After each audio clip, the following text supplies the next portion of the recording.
ये socialism in Europe and Russian revolution जो chapter है उसका पार्ट 2 है। अगर आपने पार्ट 1 नहीं देखा है तो आई बटन पे क्लिक करें और उसको देखें। रशियन रेवोल्यूशन को समझने के लिए हमने इसको 3 पार्ट में डिवाइड किया है, 3 मेजर इवेंट्स में डिवाइड किया है। 1905 revolution, February revolution and October revolution. So Russian revolution क्यों इतना इंपॉर्टेंट है? क्योंकि रशियन रेवोल्यूशन जो हुआ और उसके बाद रशिया जो है पहला एक ऐसा स्टेट बना जो वर्ल्ड में पहला कम्युनिस्ट स्टेट बन के उभरा। ओके, यहाँ पर सोशलिज्म और कम्युनिज्म या फिर कम्युनिस्ट स्टेट में आपको कंफ्यूज नहीं होना है। सोशलिज्म जो है वो बहुत हद तक, कम्युनिज्म जो है ये सोशलिज्म का ही एक्सट्रीम फॉर्म है। यानी कि सोशलिज्म कहीं ना कहीं थोड़ा सा मॉडरेट है, वो जो है प्राइवेट प्रॉपर्टी को कहीं ना कहीं थोड़ा बहुत एक्सेप्ट करता है। बट अगर हम लोग कम्युनिज्म का बात करें तो ये टोटली प्राइवेट प्रॉपर्टी को डिनाई करता है। तो ये हालत कैसे आया? लोग तो वहाँ पर सोशलिस्ट थे, फिर ये कैसे हो गया कि वो कम्युनिस्ट स्टेट बन गया? इसके लिए हम इसको आगे देखते हैं। रशियन एम्पायर जो था, देखो कोई भी इंसिडेंट हो, कोई भी मेजर रेवोल्यूशन आए दुनिया में तो उसके पीछे बहुत सारे कारण होते हैं। तो उसमें बेसिकली हम लोग उन कारणों को 3 पार्ट में डिवाइड करते हैं। एक तो सोशल कॉज, इकोनॉमिक कॉज और पॉलिटिकल कॉज। सो यहाँ पर सबसे पहले हम लोग पॉलिटिकल कॉज यहाँ पर पढ़ने वाले हैं कि रशियन एम्पायर जो है वो कहाँ से कहाँ तक था। 1914 से इसको हम लोग पढ़ेंगे। सो 1914 में जार निकोलस टू जो है वो रशियन एम्पायर को रूल करते थे। ओके, सो एक तो रशियन एम्पायर का जो मेन था वो मॉस्को था ही। ठीक है, आज भी मॉस्को उसका कैपिटल है। सो मॉस्को था उस समय। Petersburg, saint Petersburg Russian Empire का कैपिटल हुआ करता था। सो मॉस्को के अलावा जो रशियन एम्पायर का स्ट्रेच था, वो उसका जो स्ट्रेचिंग था वो फिनलैंड, लातविया, लिथुआनिया, आज का जो ये स्टेट्स है, फिनलैंड, यहाँ कहीं फिनलैंड आता है। ओके, यहाँ लिखा हुआ है Finland, Latvia, Lithuania, Estonia, Poland, यहाँ कहीं आता है तो पोलैंड, यूक्रेन एंड बेलारूस तक था। उसके बाद ये जो है यहाँ से लेके रशियन एम्पायर इधर अगर हम लोग जाए राइट साइड में तो इधर हम लोग को मिलता है पैसिफिक ओशन। तो यहाँ से लेके पैसिफिक ओशन तक इसका स्ट्रेच था। फिर जॉर्जिया, आर्मेनिया, अगर साउथ का बात करें, सेंट्रल एशियन स्टेट्स, यहाँ पर जॉर्जिया, अजरबैजान, ओके, आर्मेनिया, ये आता है। तो इन स्टेट्स तक रशियन एम्पायर, तो रशियन एम्पायर काफ़ी बड़ा एम्पायर था उस समय। और पॉलिटिकली यहाँ का जो रूलर था वो एक मोनार्क था जिसका नाम था जार निकोलस टू। वहाँ के मोनार्क को जार बोला जाता है। द मेजोरिटी रिलीजियन जो था यहाँ पर रशियन ऑर्थोडॉक्स क्रिश्चियनिटी था। यानी कि ये जो ऑर्थोडॉक्स क्रिश्चियनिटी है ये ओल्ड वर्जन है, ओके, क्रिश्चियनिटी का। या फिर ये मान लो कि जो पुराना फॉर्म है जहाँ पर चर्च का डोमिनेशन बहुत ज़्यादा होता है, जिस सोसाइटी में चर्च का डोमिनेशन बहुत ही ज़्यादा होता है, वैसे सोसाइटी में जो क्रिश्चियनिटी है वो ऑर्थोडॉक्स क्रिश्चियनिटी है। सो पॉलिटिकल कंडीशन को समझने के बाद हम लोग जो है इकोनॉमी एंड सोसाइटी समझेंगे कि रशिया का इकोनॉमी और सोसाइटी कैसा था। सो 20वीं सेंचुरी के शुरुआत में, यानी कि 1914 और 1910, 1905, ये आप कुछ भी ले सकते हो। इस पीरियड में जो है रशिया का ज़्यादातर वास्ट मेजोरिटी जो था, ज़्यादातर पॉपुलेशन वो एग्रीकल्चरिस्ट था। यानी कि यहाँ पर फैक्ट्रियाँ वगैरह थी नहीं कि यहाँ पर बहुत ज़्यादा फैक्ट्री वर्कर्स हो। रशिया जो है एक मेजर एक्सपोर्टर ऑफ ग्रेन था, क्योंकि यहाँ पर 80% जो पॉपुलेशन थी, सॉरी 85% जो पॉपुलेशन थी वो एग्रीकल्चरिस्ट थी। वो एग्रीकल्चर उनका मेन ऑक्यूपेशन होता था। और रशिया जो है मेजर एक्सपोर्टर ऑफ ग्रेन था, पूरे यूरोप में ये ग्रेन सप्लाई करता था यहाँ के पीजेंट्स। इंडस्ट्रीज जो है वो बहुत ही ज़्यादा कम थी रशिया में। प्रोमिनेंट इंडस्ट्रियल एरियाज जो थे वो पीटर्सबर्ग और मॉस्को थी। पीटर्सबर्ग उस समय का कैपिटल था, अभी का तो मॉस्को है। सो सेंट पीटर्सबर्ग और मॉस्को जो है ये दो प्रोमिनेंट इंडस्ट्रियल एरियाज थी। यहाँ पर कुछ बड़ी बड़ी फैक्ट्रियाँ थी। और ये जो इंडस्ट्रीज़ थी, ये ज़्यादातर इंडस्ट्रीज जो है ये प्राइवेट प्रॉपर्टी होती थी। यानी कि कोई कोई ना कोई कैपिटलिस्ट का ये फैक्ट्री होता था। गवर्नमेंट जो है इन फैक्ट्रियों को सुपरवाइज तो करती थी, ठीक है, ताकि ये इंश्योर किया जाए कि मिनिमम वेजेस लोगों को मिल रहा है और लिमिटेड आवर्स उनको काम मिल रहा है। यानी कि ज़्यादा काम नहीं कराया जा रहा है और मिनिमम वेजेस भी मिल रहे। कुछ हार्ड एंड फास्ट रूल्स से इसके लिए भी फैक्ट्रियाँ वहाँ पर कम थी। और इसके लिए गवर्नमेंट जो है फैक्ट्री इंस्पेक्टर अपॉइंट करते थे। फैक्ट्री इंस्पेक्टर एक ऑफिसर होता था जो जाके चेक करता था सारे बड़े बड़े फैक्ट्रियों में कि वहाँ पर लोगों को मिनिमम वेजेस एटलीस्ट मिल रहे हैं और लिमिटेड आवर तक का काम करना पड़ रहा है। बट ये इनएफिशिएंट थे, उतने ज़्यादा एफिशिएंट ये थे नहीं। तो सबसे ज़्यादा अगर कुछ थी वहाँ पे तो क्राफ्ट यूनिट थी और छोटे छोटे वर्कशॉप थी, जिसको हम लोग आज स्मॉल स्केल इंडस्ट्री या फिर कॉटेज इंडस्ट्री के नाम से जानते हैं। कुछ ऐसे ही क्राफ्ट यूनिट्स थी और स्मॉल वर्कशॉप्स थी। यहाँ पर जो वर्किंग डे होता था वो कुछ 15 घंटा के आसपास का होता था, ठीक है, और फैक्ट्रियों में 10 to 12 आवर्स। तो यहाँ पर देखो, यहाँ पर पेमेंट वेजेस भी कम देते थे लोगों को इन छोटे छोटे वर्कशॉप में, क्योंकि ज़्यादातर यही थी, रशिया में ज़्यादातर यही थी, फैक्ट्रियाँ बहुत कम थी। ओके, और काम भी बहुत ज़्यादा करना पड़ता था। तो वर्कर्स जो है इन सिचुएशन से, ये कंडीशन से वर्कर्स निकलना चाहते थे। ओके, और बहुत सारे सोशलिस्ट जो है वो भी चाहते थे कि कुछ तो सॉल्यूशन ढूंढना पड़ेगा इसका। वेमेन जो है इस समय तक 31% फैक्ट्री लेबर थी। ओके, 1914 तक मतलब 31% वेमेन काम करती थी इन फैक्ट्रियों में, छोटे छोटे वर्कशॉप में एंड इन क्राफ्ट यूनिट में। बट इन लोगों को जो वेतन है वो लोगों से कम दिया जाता था, मेन से कम दिया जाता था वेमेन को। अब आते हैं सोशलिज्म इन रशिया। तो पॉलिटिकल कंडीशन देखे, इकोनॉमिक कंडीशन देखे और सोशल कंडीशन भी देखे। अब हम लोग देखेंगे सोशलिज्म इन रशिया, रशिया में सोशलिज्म किस तरह से स्प्रेड होता है। तो सबसे पहले कुछ लोग जो कार्ल मार्क्स को रेस्पेक्ट करते थे, कुछ सोशलिस्ट, उन्होंने एक पार्टी फॉर्म करा। इस पार्टी का नाम था Russian social democratic party. Okay, जैसे इंडिया में 1885 में आपका एक इंडियन नेशनल कांग्रेस फॉर्म किया गया था, इसी तरह से रशियन सोशल डेमोक्रेटिक पार्टी का फॉर्मेशन हुआ था 1898 में। इस समय पॉलिटिकल पार्टीज इलीगल थी, तो ये एक एसोसिएशन था जो सीक्रेटली काम करता था, ठीक है।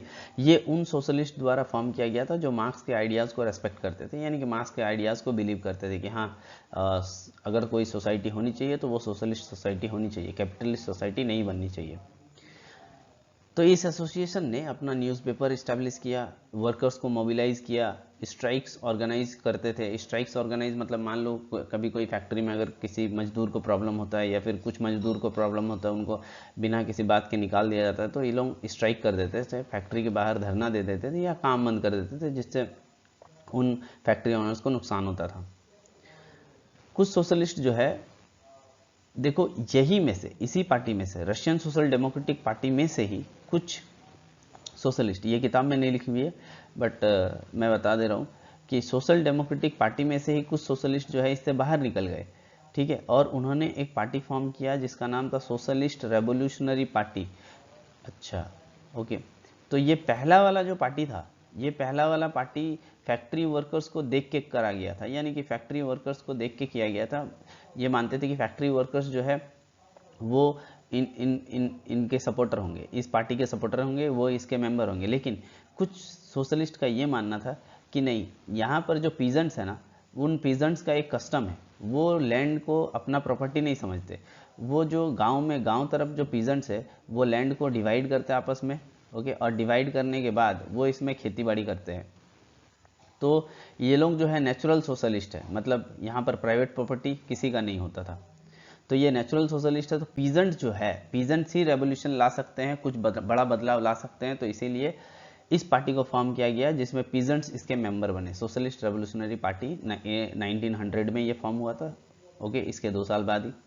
This party struggled for peasants right, तो ये पार्टी जो है पीजेंट राइट के लिए काम करता था। And demanded that land belonging to nobles be transferred to the peasants, और ये डिमांड करते थे कि जो लैंड नोबल को बिलोंग करता है, जो बड़े बड़े लोगों, एरिस्टोक्रेट्स को बिलोंग करता है, वो लैंड ट्रांसफर होना चाहिए पीजेंट्स के पास। उसके बाद आता है व्लादिमीर लेनिन। ये एक बहुत बड़ा नाम है रशियन रेवोल्यूशन को जब हम लोग पढ़ रहे हैं, ये बहुत बड़े लीडर थे, ओके, बहुत बड़े सोशलिस्ट लीडर थे, इनके बारे में आगे डिटेल में पढ़ेंगे। तो व्लादिमीर लेनिन जो है एक लीडर थे। इनका ये मानना था कि ये जो रशियन सोसाइटी है, जहाँ पर जार का रूल है, जहाँ पर मोनार्क का रूल है, तो ये एक रिप्रेसिव सोसाइटी है। जारिस्ट रशिया एक रिप्रेसिव सोसाइटी है, ठीक है। तो ऐसे सोसाइटी में पार्टी को, यानी कि इस पार्टी को, सोशलिस्ट रेवोल्यूशनरी पार्टी को बहुत ही डिसिप्लिन रहना होगा, और इसके मेंबर जो है वो क्वालिटी वाले मेंबर्स होने चाहिए, जिसको तिसको हम नहीं ले सकते हैं। तो ये इनका मानना था। तो सोशलिज्म में सपोर्ट कहाँ से मिला? एक तो ये पार्टी फॉर्म हुई, रशियन सोशल डेमोक्रेटिक पार्टी। दूसरा, इसी का एक फ्रैक्शन हुआ सोशलिस्ट रेवोल्यूशनरी पार्टी, और लेनिन जो बहुत बड़े लीडर भी थे, इन्फ्लुएंसर भी थे, लोगों को बोलते थे, बहुत बड़े, बहुत अच्छे ओराटोर भी थे, बहुत अच्छे बोलते थे।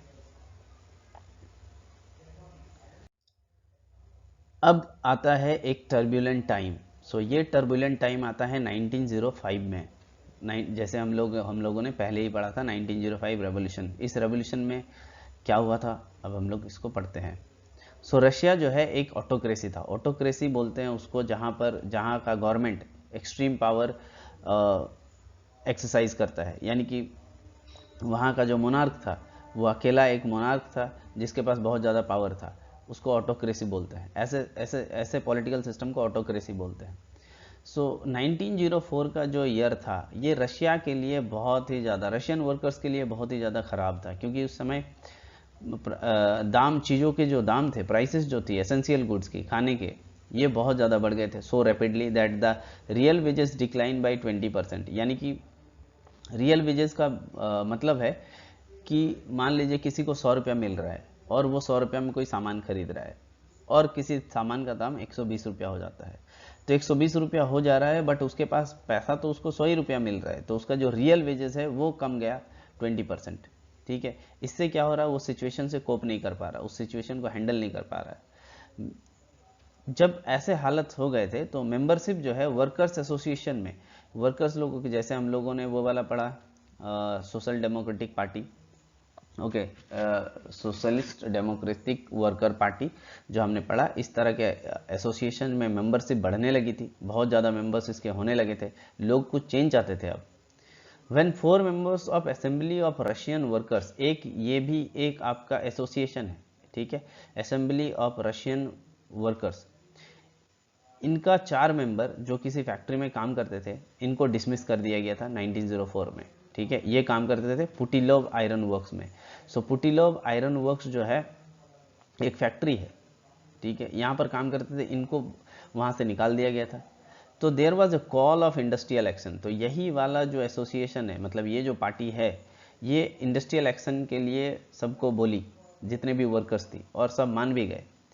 So over the next few days, more than 1,100 men in St. Petersburg went on strike। यानी कि इतने वर्कर्स, आप समझ सकते हैं, 1,10,000 वर्कर्स जो है पीटर्सबर्ग में स्ट्राइक में चले गए थे। कोई फैक्ट्री में काम नहीं हो रहा था, सब फैक्ट्रियां बंद। सो ये डिमांड कर रहे थे कि अब भाई वर्किंग आवर्स रिड्यूस करो 8 घंटा तक, ओके, और वेजेस इंक्रीज करो हमारा, और जो हमारा वर्किंग कंडीशन है, इतने खराब कंडीशन में जो हम लोग काम करते हैं उसको भी ठीक करो। सो ये डिमांड करने लगे, और उसके बाद मैं आपको कुछ पिक्चर्स दिखाऊंगा उस समय के, ठीक है। तो ये डिमांड करने लगे, और इस डिमांड के साथ वो प्रोसेशन निकाल दिए रोड पे। वो बहुत सारे वर्कर्स जो है प्लाकार्ड लेके, बैनर लेके वो बाहर निकल गए, प्रोसेशन करने लगे, और इनके प्रोसेशन को लीड कर रहे थे फादर गैपॉन। ये ओरिजिनली एक प्रीस्ट थे, चर्च के ही मेंबर थे, बट ये विश्वास करते थे नहीं, वर्किंग क्लास का जो कंडीशन है वो सुधरना चाहिए। तो फादर गैपॉन इस प्रोसेशन को लीड कर रहे थे, और ये जा रहे थे विंटर पैलेस। विंटर पैलेस मतलब राजा का महल, जहाँ पर वो राजा रहता था, जार निकोलस II, ताकि राजा को ये सारा बात बताए, राजा इतने लोगों को देखे, और हाँ कुछ डिसीजन ले कि हाँ अब इनका वर्किंग कंडीशन के लिए कुछ ऐसे नियम बनाने होंगे जिससे इनका कंडीशन ठीक हो, इनका वेतन बढ़े और काम इनको कम करना पड़े। तो प्रोसेशन राजा के आज भी देखते हो पार्लियामेंट तक जाता है, कोई भी अगर प्रोटेस्ट करना होता है, या फिर आपका कोई मंत्रालय तक जाता है, मिनिस्ट्री तक जाता है, प्रोटेस्ट करना होता है, इसी तरह से ये भी प्रोसेशन जो है विंटर पैलेस तक जाने वाला था। सो जैसे ही विंटर पैलेस ये पहुंचने वाले थे, सो इस प्रोसेशन को अटैक किया गया पुलिस के द्वारा। पुलिस इस पर गोलियां बरसाई, लाठी बरसाई, और कोसैक्स जो थे, कोसैक्स आपका बेसिकली जो राजा का पर्सनल ट्रूप्स होता है उसको कोसैक्स बोलते थे। सो कोसैक्स और पुलिस के द्वारा इन पर अटैक किया गया। लगभग 100 वर्कर्स जो है इसमें मारे गए थे, ठीक है, 100 वर्कर्स मारे गए थे, और 300 वर्कर्स वुंड हुए थे। तो ये प्रोसेशन को आपको याद रखना है 1905 में। इस इंसिडेंट को जो है ब्लडी संडे नाम दिया गया था, संडे का दिन था और ये इंसिडेंट हुआ, तो इसको ब्लडी संडे आज भी रशियन हिस्ट्री में नाम दिया गया है। और इसके बाद एक सीरीज ऑफ इवेंट शुरू हुए, ठीक है, जिसको 1905 रेवोल्यूशन बोला गया। Strikes took place all over the country, and universities closed down when students bodies walk out complaining lack of civil liberties. सो बहुत पूरा कंट्री में स्ट्राइक होने लगा, पूरे रशिया में स्ट्राइक होने लगा, सारे फैक्ट्रीज वर्कर्स निकल गए क्योंकि एक फैक्ट्री वर्कर एसोसिएशन में प्रॉब्लम आया था, सारे फैक्ट्री वर्कर्स एसोसिएशन निकल गए बाहर, वो काम बंद कर दिए, पूरा रशिया एक तरह से बंद पड़ा था। स्टूडेंट्स भी अपने कॉलेज से वॉकआउट कर रहे थे, क्लासेस से बाहर निकल जा रहे थे, उनमें भी अच्छा खासा यूनिटी था। ये कंप्लेन कर रहे थे कि रशियन एम्पायर में से लेक ऑफ सिविल लिबर्टी है। लेक ऑफ सिविल लिबर्टी मतलब आज़ादी नहीं है कुछ बोलने का, कुछ सोचने का, अगर कुछ सोचे हो, नया सिस्टम सोचे हो तो उसको एक्सप्रेस करने का कोई आज़ादी नहीं है। तो इनका कंप्लेन कुछ दूसरा था। लॉयर्स, डॉक्टर्स, इंजीनियर्स और दूसरे मिडिल क्लास वर्कर्स जो थे वो भी यूनियन पे यूनियन बना रहे थे, यूनियंस ऑफ यूनियंस, ठीक है, और डिमांड कर रहे थे एक कॉन्स्टिट्यूएंट असेंबली का, क्योंकि वहाँ पर सिर्फ राजा था, रूल करता था सिर्फ राजा। अब ये चाहते थे कि एक कॉन्स्टिट्यूएंट असेंबली बने, ठीक है, जो कंट्री के लिए रूल बनाए, लॉ बनाए। During 1905 revolution the jar allowed the creation of an elected consultative parliament और ड्यूमा। सो 1905 रेवोल्यूशन को देख के अब जार को भी लगा कि भाई इतना ज़्यादा प्रोटेस्ट हो रहा है, लोग पार्लियामेंट का डिमांड कर रहे हैं, तो उन्होंने क्या किया, उन्होंने अलाउ कर दिया कि चलो ठीक है, एक हम लोग इलेक्टेड कंसल्टेटिव पार्लियामेंट बनाएंगे। अब कंसल्टेटिव पार्लियामेंट मतलब क्या, इस पार्लियामेंट के पास कुछ पावर नहीं होगा, पावर स्टिल राजा के पास ही है, ठीक है, तो राजा को लॉ बनाने में या रूल बनाने में सिर्फ राजा के साथ ये कंसल्ट कर सकते हैं, तो इसको ड्यूमा बोला गया, ठीक है, ये नाम आपको याद रखना है, ड्यूमा बोला गया। ओके, सो इसके बाद हम लोग नेक्स्ट जो है पार्ट इसका पढ़ेंगे, जिसमें हम लोग 1917 का रेवोल्यूशन देखेंगे, फरवरी रेवोल्यूशन और अक्टूबर revolution. So thank you very much. अगर आपको ये वीडियो लेक्चर पसंद आया और आपको समझ आया तो इसको लाइक करें और सब्सक्राइब करें, अगर आपने अभी तक नहीं किया है बेल आइकन को भी ज़रूर प्रेस करें और इसको शेयर करें ज़्यादा से ज़्यादा, क्योंकि इस तरह के कॉम्प्रिहेंसिव वीडियोज़ मैं बनाने की पूरी कोशिश करूँगा आप लोगों के लिए। Thank you very much.